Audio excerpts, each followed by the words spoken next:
جی جتنا درک کیا اتنا ہی اسے مرتبہ ملا. تو یہ ہے لیلۃ القدر. اللہ ہمیں اس لیلۃ القدر کی معرفت نصیب فرمائے.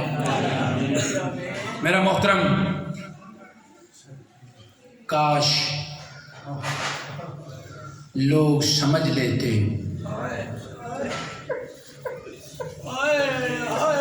کاش لوگ سمجھ لیتے تو کیا بی بی کو گھنٹوں دربار میں کھڑا ہونا پڑتا.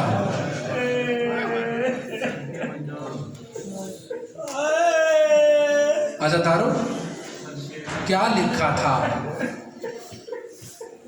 لوگ تو کہتے ہیں نا جی واقعی کوئی نہیں، اس طرح ہے اس طرح نہیں. میرا مسلمان بھائی، پڑھ بخاری شریف. بخاری شریف کسی شیعہ نے نہیں لکھی تھی. کیا فرمایا؟ وَغَضِبَتْ فَاطِمَةُ، فاطمہ غضبناک ہوئی. وَحَجَرَتْ، میں نام نہیں لینا چاہتا. مسلمان پوچھ جا کے علماء سے یہاں کس کا نام ہے. بی بی ناراض ہو گئی. وَلَمْ تُكَلِّمْهُ، کسی سے کلام نہ کیا. حتیٰ توفیت، حتیٰ کہ دنیا سے پردہ فرما گئی. کون غضبناک ہوئی؟ جس کا غضب اللہ کا غضب ہے. جی جو بی بی غضبناک ہوتی ہے تو رسول غضبناک ہوتا ہے. جو بی بی غضبناک ہوتی ہے تو اللہ غضبناک ہوتا ہے. رضی اللہ کا معیار فاطمہ ہے. محمد کا دل ہے فاطمہ. پہلے محمد کے دل کو راضی کر مسلمان. اگر محمد کا دل ناراض ہے، محمد ناراض ہے، اللہ ناراض ہے. گھنٹوں دربار میں کھڑی رہی. کیا لکھا تھا اس وصیت میں؟ وقف محمد ابن عبداللہ وقفا محرما علی غیرہا. محمد ابن عبداللہ نے وقف کیا ہے اپنی بیٹی فاطمہ الزہرا کے لیے. اس کے بعد میرے بعد اس کا حق ہے، اس کے بعد اس کی اولاد کا حق ہے. کیا فرمایا؟ یہ وہ وصیت نامہ پڑھ رہا ہوں جو اللہ کے نبی نے لکھ کر دیا تھا. کیا فرمایا؟ من بدلہ بعد ما سمعہ فانما اسمہ علی الذین یبدلونہ. اللہ کے نبی نے تحریر فرمائی، لکھا. کیا لکھا؟ جو اس میری وصیت کو بدل دے تو اس کا گناہ اس کی گردن پہ ہے. اللہ سننے والا ہے، جاننے والا ہے. صرف فتق نہیں تھا، مدینے کی جاگیریں تھیں، خیبر کی جاگیریں تھیں. عزادارو، علماء نے لکھا ہے 72,000 دینار. علامہ مجلسی نے لکھا ہے کہ سالانہ انکم تھی اس کی 72,000 دینار. اور دینار جانتے ہو سونے کا ہوتا ہے جی. اگر آج کا حساب لگاؤ تو یہ کروڑوں روپے بنتے ہیں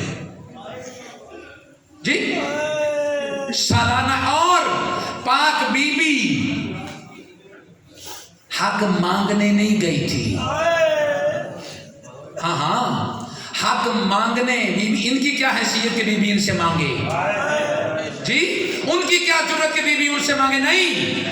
اللہ کے نبی نے سورہ مبارکہ بنی اسرائیل کی آیت نمبر 26 کے ذیل میں جا کے پوچھو علماء سے، یہ تفسیر موجود ہے کہ اللہ کے حکم سے اللہ نے حکم دیا تھا کہ اے نبی اپنے قرابت داروں کو ان کا حق دے دو.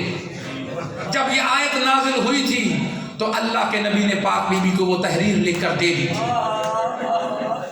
جب پاک نبی نے دنیا سے پردہ کیا ہے، تحریر لکھ کر بھی دی تھی اور قبضہ بھی دیا تھا. بی بی کے ملازمین وہاں نوکری انجام دیتے تھے اور جو اس کی انکم ہوتی تھی وہ پاک بی بی کی بارگاہ میں لا کر پیش کرتے تھے. جب پاک نبی نے پردہ فرمایا ہے نا عزادارو، مسلمانوں نے بی بی کے نوکروں کو وہاں سے نکال دیا تھا، حق چھین لیا تھا. مسلمان نے منبر پر بیٹھ کر حدیث پڑھی کہ نبی کا کوئی ورثہ نہیں ہوتا. چلو اول تو یہ حدیث غلط ہے.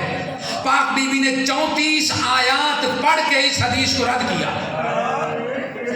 مسلمان کے منہ پر تماچا مارا کہ تم نے کل کہا تھا قرآن کافی ہے، آج قرآن پڑھ. کی ہے, پڑھو سنو کتاب اللہ کی. 34 آیتیں. علامہ امام فخر الدین رازی اہل سنت کا بہت بڑا مفسر ہے, سیرت حلبیہ میں اہل سنت کے علماء نے لکھا ہے کہ متعدد آیات 34 تک روایات میں آیا ہے کہ پاک بی بی نے وہاں آیات تلاوت کی کہ یہ تیری حدیث جعلی ہے, ہمارا کوئی ورثہ نہیں ہوتا. نہیں. اچھا اگر تیری حدیث کو مان بھی لیں پھر بھی تیرا مقدمہ نہیں بنتا. کیوں؟ بات وراثت کی ہے ہی نہیں. وراثت ہوتی ہے بندہ جب دنیا سے چلا جائے اس وقت, ٹھیک ہے نا جی. یعنی میں جب دنیا سے جاؤں گا تو میری وراثت تقسیم ہوگی, ٹھیک ہو گیا. اگر اب اپنی زندگی میں کوئی چیز کسی کو دے دوں, یہ وراثت نہیں, اس کو ہبہ کہتے ہیں جی, یہ بخش ہبہ, ٹھیک ہے. تو اللہ کے نبی نے پاک بی بی کو ہبہ فرمایا تھا. وارث بی بی نے مسلمان کو کا ہر راستہ بند کر دیا تھا کہ اگر تو وراثت کی بات کرتا ہے وارث بھی میں ہوں, اگر تو ہبے کی بات کرتا ہے اللہ کے نبی نے مجھے لکھ کر دے دیا ہے. پاک بی بی دربار میں کھڑی ہے, پکار کے فرماتی ہے یہ بتا مسلمان, تو اپنے باپ کا وارث ہو, فاطمہ اپنے باپ کی وارث نہیں. اجرکم اللہ.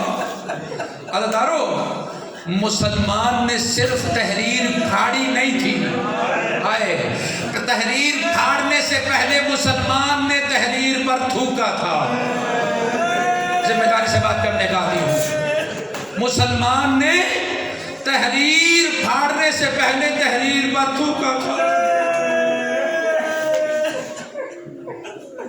اجرکم اللہ.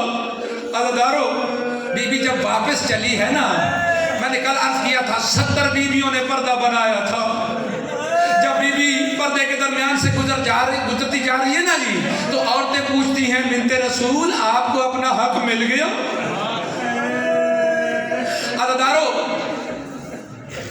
کتنی دیر, ایک ذاکر کے بارے میں آپ نے بھی سنا ہوگا کہ وہ جب پاک بی بی کا مصائب پڑھتے تھے نا تو ان کے ہاتھ میں ایک کاغذ ہوتا تھا, وہ اس کاغذ کو پھاڑ کے نیچے پھینک دیتے تھے, پھر نیچے اتر کر اس کاغذ کے ٹکڑے چنتے تھے.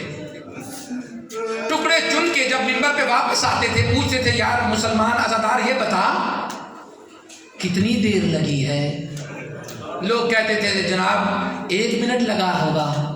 وہ فرماتے تھے اسی 1 منٹ میں رسول کی بیٹی کے بال سفید ہو گئے تھے. عزادارو, جب بیویوں نے پوچھا نا کہ بی بی آپ کو حق مل گیا, بھی روتی جا رہی ہے.